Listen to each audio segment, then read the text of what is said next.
ባለኝ የትምህርት ህይወት ልምዴ እንዲሁም ባለኝ የማስተማር ኤክስፒሪየንስ ተማሪዎች ከመምህራኖቻቸው ከሚፈልጓቸው ዋና ዋና ነገሮች አንዱ መሰማት ነው።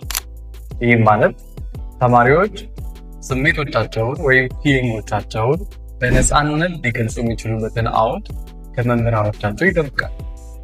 ይህ ሆኖ ሲገኝ በትምህርቱም ውጤታማ የመሆን እንዲሁም ደግሞ ትምህርቱን የመውደድ ዝንባሌ ይኖራቸዋል።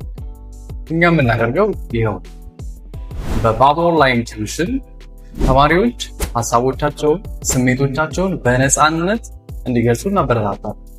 ይህን በማድረግ ውጤታቸው ላይ የሚታይና የሚጨበጥ ለውጥ እንዲያመጡ እናግዛለን።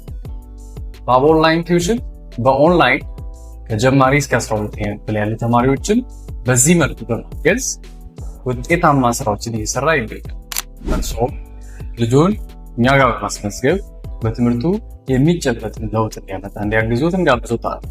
ለበለጠ መረጃ ከታች ባለው የስልክ ቁጥር በዋትሳፕ፣ በቴሌግራም እንዲሁም ቀጥታ በመደወል መረጃ ማግኘት ይችላሉ። ባብ ኦንላይን ቲዩሽን የልህቀት ቤት